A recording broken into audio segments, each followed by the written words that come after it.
Shalom adik-adik, selamat hari Minggu. Apa kabar hari ini? Bahagia selalu. Sekarang hari Minggu, hari yang ceria. Untuk itu kita harus bergembira dan bersukacita. Kita mulai dengan bernyanyi. Bila roh Allah ada, kita menari dan bernyanyi.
Untuk menambah keceriaan kita, anak-anak sekolah minggu, kita bernyanyi lagi satu lagu lagi, yaitu Kau temanku, aku temanmu.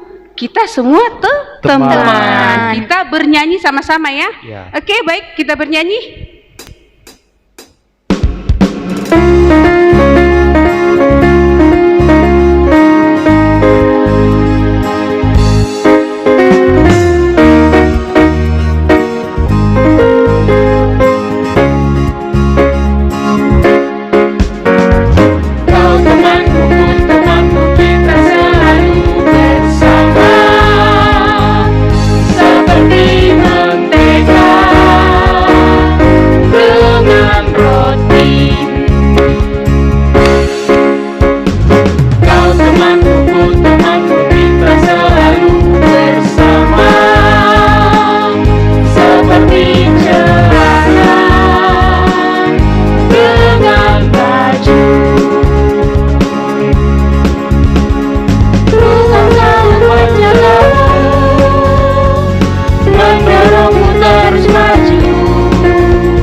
Adik-adik sekalian, kini tiba saatnya kita tenang duduk di tempat, jangan ada yang lari-lari.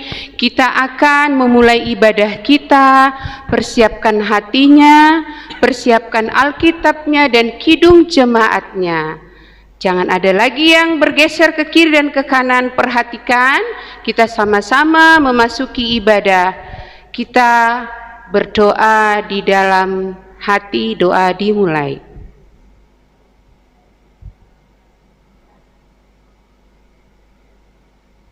Doa selesai. Kita bernyanyi dari Kidung Jemaat nomor 3 ayat 1 dan 2.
Marilah kita berdoa dengan nama Allah Bapa dan nama anaknya Tuhan Yesus Kristus dan nama Rohul Kudus yang menjadikan langit dan bumi.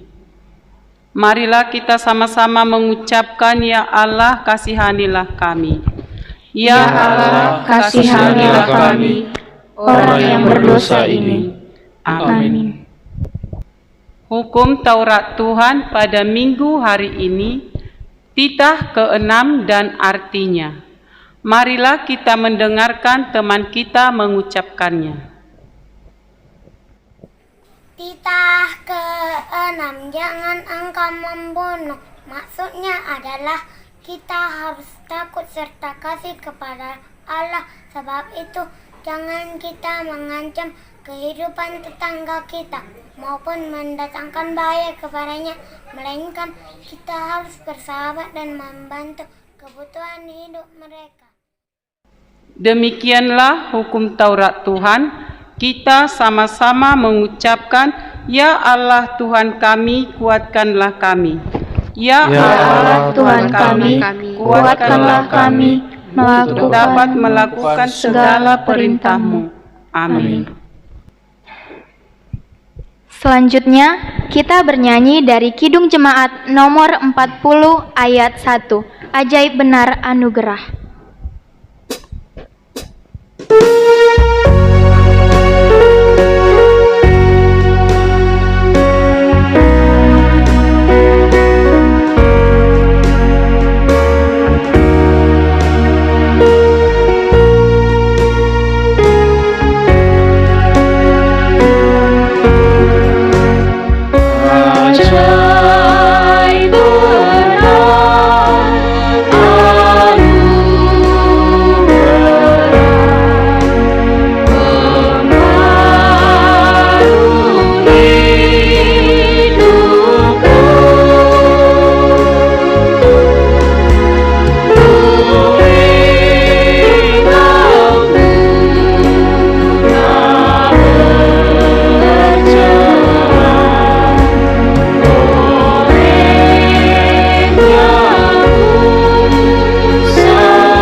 Marilah kita berdoa, kita sama-sama mengucapkan, dan ampunilah akan kesalahan kami.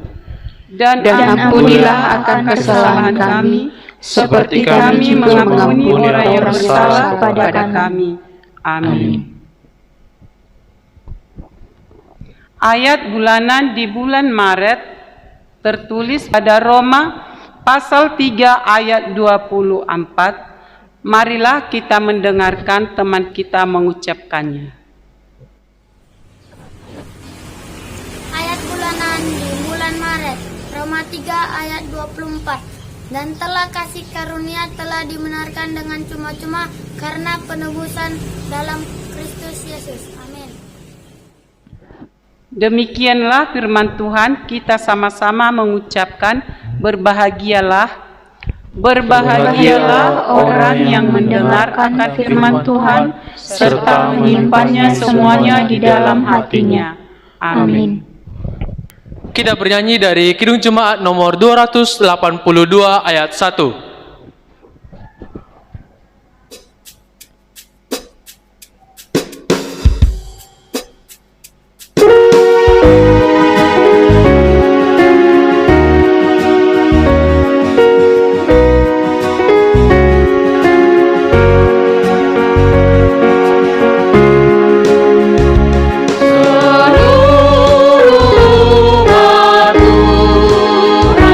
Olehnya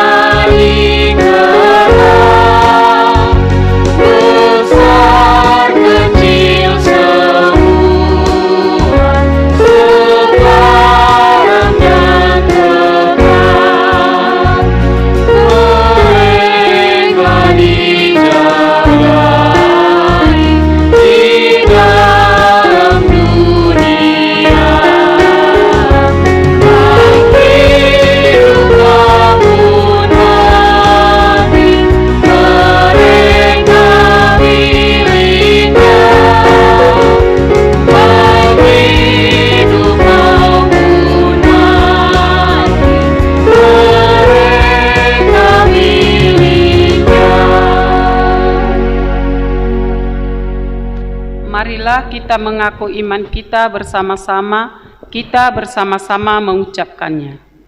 Aku percaya kepada Allah Bapa yang Maha Kuasa, Khalik langit dan bumi. Aku percaya kepada Yesus Kristus, anaknya yang tunggal Tuhan kita, yang dikandung daripada Roh Kudus, lahir dari anak darah Maria, yang menderita sengsara di bawah pemerintahan Pontius Pilatus, disalibkan, mati dan dikuburkan, turun ke dalam kerajaan maut, pada hari yang ketiga bangkit pula dari antara orang mati, yang naik ke surga, duduk di sebelah kanan Allah Bapa yang Maha Kuasa.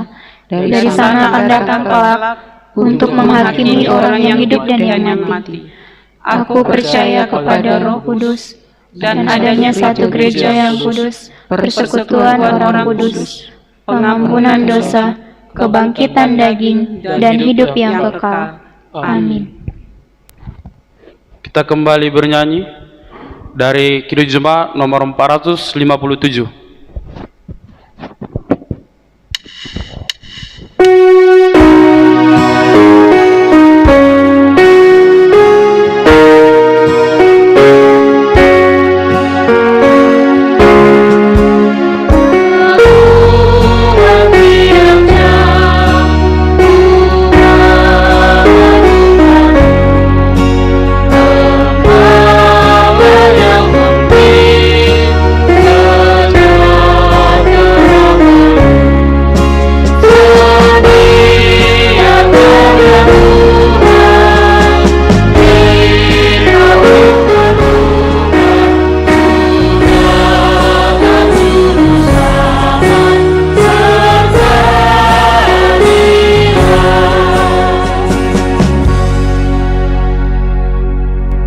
Marilah kita bersatu di dalam doa.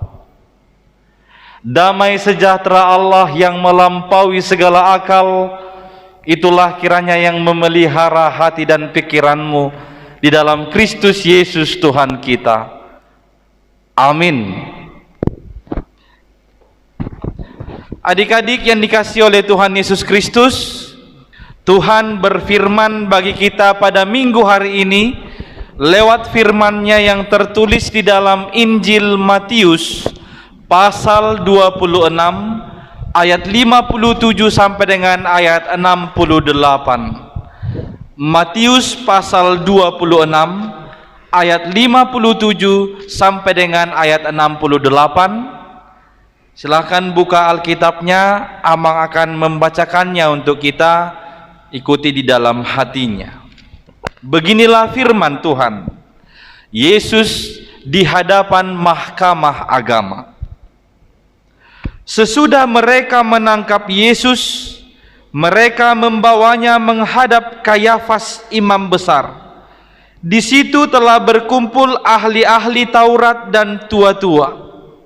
Dan Petrus mengikuti dia dari jauh sampai ke halaman imam besar. Dan setelah masuk ke dalam, ia duduk di antara pengawal-pengawal untuk melihat kesudahan perkara itu. Imam-imam kepala, malah seluruh mahkamah agama mencari kesaksian palsu terhadap Yesus, supaya ia dapat dihukum mati. Tetapi mereka tidak memperolehnya, walaupun tampil banyak saksi dusta. Tetapi akhirnya tampillah dua orang yang mengatakan, orang ini berkata, aku dapat merubuhkan bait Allah dan membangunnya kembali dalam 3 hari. Lalu imam besar itu berdiri dan berkata kepadanya, tidakkah engkau memberi jawab atas tuduhan-tuduhan saksi-saksi ini terhadap engkau? Tetapi Yesus tetap diam. Lalu kata imam besar itu kepadanya, demi Allah yang hidup, katakanlah kepada kami, apakah engkau Mesias, anak Allah atau tidak? Jawab Yesus, engkau telah mengatakannya. Akan tetapi aku berkata kepadamu, mulai sekarang kamu akan melihat Anak Manusia duduk di sebelah kanan yang Maha Kuasa dan datang di atas awan-awan di langit. Maka imam besar itu mengoyakkan pakaiannya dan berkata, ia menghujat Allah. Untuk apa kita perlu saksi lagi? Sekarang telah kamu dengar hujatnya. Bagaimana pendapat kamu? Mereka menjawab dan berkata, ia harus dihukum mati. Lalu mereka meludahi mukanya dan meninjunya. Orang-orang lain memukul dia dan berkata, cobalah katakan kepada kami, hai Mesias, siapakah yang memukul engkau? Demikian pembacaan firman Tuhan. Adik-adik yang dikasihi oleh Tuhan Yesus, ini adalah cerita lanjutan cerita kita di minggu yang lalu. Setelah Yesus ditangkap di Taman Getsemani, dia dibawa ke hadapan mahkamah agama. Mahkamah agama itu adalah suatu ruang di mana terdiri pemuka-pemuka agama, petinggi-petinggi agama, dan itu sebagai tempat biasanya untuk mengadili seseorang akan perbuatan salah yang diperbuatnya dan untuk menetapkan hukuman apa yang akan diberikan kepadanya. Jadi ini mirip seperti pengadilan kalau adik-adik pernah melihatnya atau mendengarnya. Di dalam pengadilan itu orang yang diadili akan dilihat apa kesalahannya dan akan diputuskan di sana apa hukuman yang akan diberikan kepada. Sekarang Yesus sudah berada di mahkamah agama. Di sana para imam-imam kepala sebenarnya tahu mereka tidak menemukan kesalahan Yesus. Maka mereka mencari cara bagaimana supaya Yesus ini dihukum mati. Mereka berkompromi semua ke imam-imam kepala. Mereka mencari saksi-saksi palsu. Kalau disebut saksi palsu, sebenarnya apa yang mereka katakan itu mereka tidak tahu. Sebenarnya apa yang mereka katakan itu mereka tidak lihat. Tapi mereka dibayar, disuruh untuk bersaksi palsu supaya Yesus dihukum mati. Ada datang saksi palsu yang pertama. Dia berkata, ini orang ini bilang dia akan merubuhkan bait suci dan akan membangunnya 3 hari. Dia ini menghujat Allah, kata saksi yang pertama ini. Kemudian datang imam kepala bertanya, benarkah demikian? Katanya Yesus hanya terdiam. Yesus tidak memberi sepatah kata pun. Dia terdiam karena Yesus tahu itu saksi palsu, tidak perlu ditanggapi. Kemudian imam kepala itu bertanya, katakanlah sekarang, apakah kau Mesias, anak Allah itu? Yesus menjawab, benarlah seperti yang kau ucapkan itu. Nah, ini kesempatan imam itu. Dia bilang, nah ini buktinya, dia sudah menghujat Allah. Dia berkata dia adalah Mesias, maka dia harus kita hukum. Ditanya orang banyak, apa hukumannya? Semua orang menjawab, berkata, dia harus dihukum mati. Maka saat itu hasil pengadilan agama itu di mahkamah agama, mereka menetapkan Yesus harus dihukum mati. Orang-orang banyak ketika sudah mendengar demikian, ada yang datang mendekat kepada Yesus, meludahi Yesus, ada yang meninju Yesus. Demikianlah cerita atau kisah yang terjadi di depan mahkamah agama ketika Yesus diadili.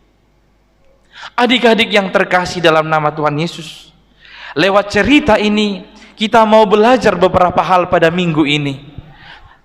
Apa-apa saja yang perlu kita imani, apa-apa saja yang perlu kita perbuat dengan mengetahui cerita tentang pengadilan Yesus Kristus di mahkamah agama. Amang merangkumnya, paling tidak ada 3 hal yang perlu kita perhatikan. Yang pertama adalah jangan berkompromi untuk melakukan kejahatan. Jangan berkompromi untuk melakukan kejahatan. Imam-imam kepala itu kompromi dengan yang lain.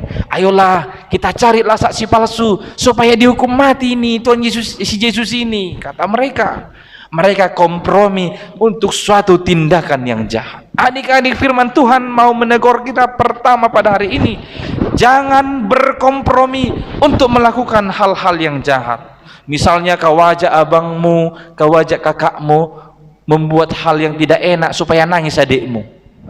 Itu kompromi untuk hal yang jahat, ya. Tuhan tidak suka hal-hal yang demikian. Tuhan membenci perbuatan-perbuatan yang demikian. Atau contoh lain, kau ajak kawanmu untuk menjahili temanmu yang lain. Tuhan tidak suka perbuatan anak-anak yang demikian. Tuhan membenci tindakan atau sikap yang seperti itu. Yang baik adalah berkompromilah untuk melakukan yang baik. Yang baik adalah berkompromilah dengan orang lain untuk melakukan perbuatan-perbuatan yang menyenangkan orang lain.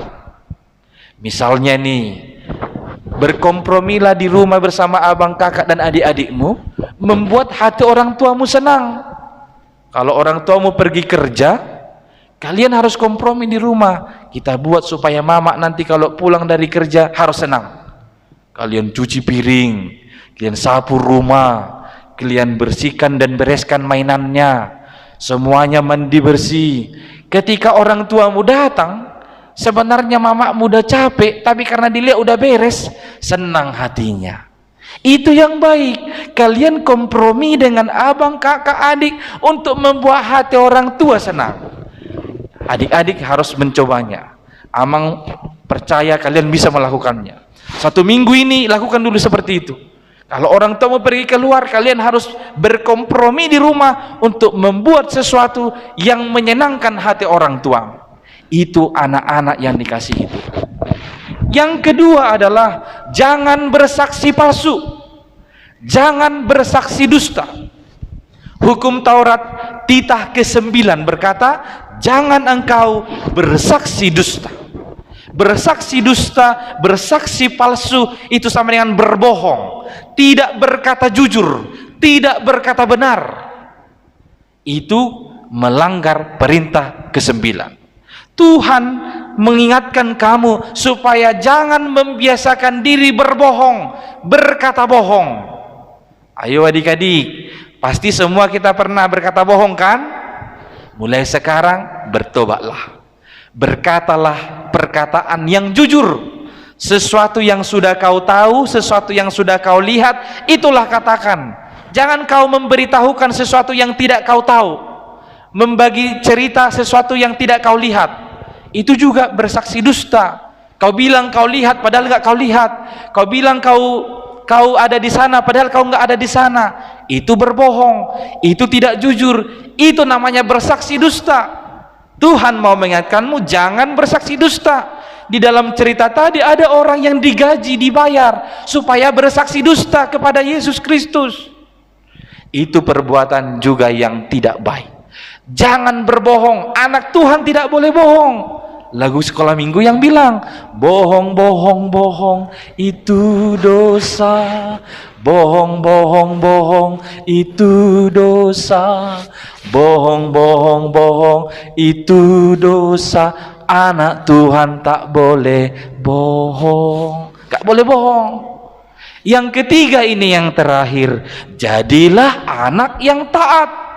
Yesus Kristus ketika dia diadili, mulai dari ditangkap, diadili, disalibkan, mati di salib Golgota, dia menunjukkan ketaatannya kepada Tuhan Allah.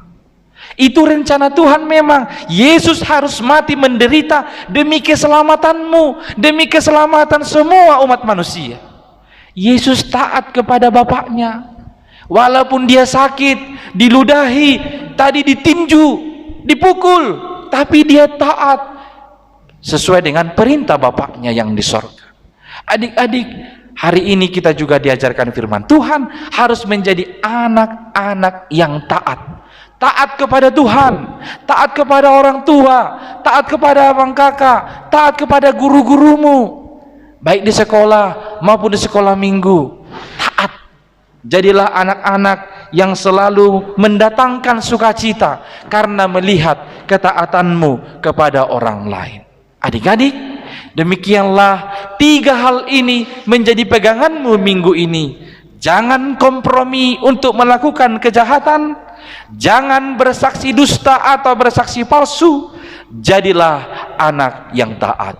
Amin, kita berdoa. Terima kasih ya Allah atas firman-Mu yang telah Engkau berikan kepada kami anak-anak sekolah minggu pada minggu hari ini. Tuhan, oleh pertolongan Roh Kudus-Mu, ajarlah kami supaya kami dapat menghidupi firman-Mu dan melakukannya dalam kehidupan kami sehari-hari. Tuhan, kami mau menyerahkan kehidupan kami, kehidupan orang tua kami, teman-teman kami, dan guru-guru kami dimanapun mereka berada. Berkatilah mereka Tuhan, berkati kami Tuhan dengan kesehatan, dengan sukacita, jauhkan dari sakit penyakit, secara khusus dari virus corona 19 ini. Biarlah kami semua terbebas dari penyakit itu, biarlah kami dalam keadaan sehat, melakukan setiap pekerjaan kami. Tuhan, kami bersama-sama dengan Engkau menjalani kehidupan ini. Hanya dalam nama anak-Mu Yesus Kristus, dengarlah doa kami. Amin. Nah, adik-adik, tadi kita sudah mendengarkan firman Tuhan yang diberikan oleh Amang Pendeta. Sekarang kita mau mengumpulkan persembahan. Tadi kata Amang, kalau adik-adik, kalau kita semua tidak boleh bohong. Nah, kita berikan persembahan dengan jujur. Dengan tangan apa, Inang? Dengan tangan manis. Tangan kanan. manis, tangan kanan. Iya. Kita bernyanyi dari Kidung Jemaat nomor 346 ayat 1.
Marilah kita berdoa. Bapa kami Tuhan Allah yang Maha Kuasa yang bertahta di sorga, kami mengucap syukur dan terima kasih kami kepadamu ya Tuhan, di mana Tuhan memperkenankan anak-anak di dalam kerajaan-Mu. Di sini kami menyampaikan persembahan kami, kiranya Tuhan menerimanya untuk kemuliaan nama-Mu. Amin. Kita bersama-sama memohon dalam doa Bapa kami. Bapa kami yang di sorga, dikuduskanlah nama-Mu, datanglah kerajaan-Mu, jadilah kehendak-Mu di bumi seperti di sorga. Berikanlah kami pada hari ini makanan kami yang secukupnya, dan ampunilah kami akan kesalahan kami, seperti kami juga mengampuni orang yang bersalah kepada kami. Dan janganlah membawa kami ke dalam pencobaan, tetapi lepaskanlah kami daripada yang jahat. Karena Engkau yang mempunyai kerajaan dan kuasa dan kemuliaan sampai selama-lamanya. Amin. Tuhan memberkati engkau dan melindungi engkau. Tuhan menyinari engkau dengan wajah-Nya dan memberi engkau kasih karunia.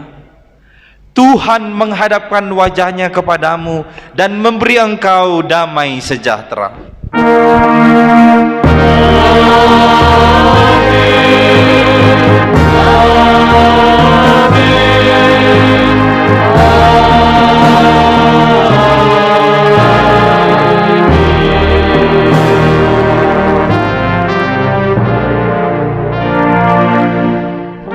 Adik-adik sekalian, sampai bertemu minggu depan. Tuhan Yesus memberkati. Dadah. Shalom adik-adik, sudah dengar khotbah dari Amang Pendeta hari ini? Inang ada pertanyaan. Sebutkan 3 hal yang perlu diperhatikan, apa yang perlu kita imani atau kita perbuat dengan mengetahui cerita tentang pengadilan Yesus Kristus di Mahkamah Agama.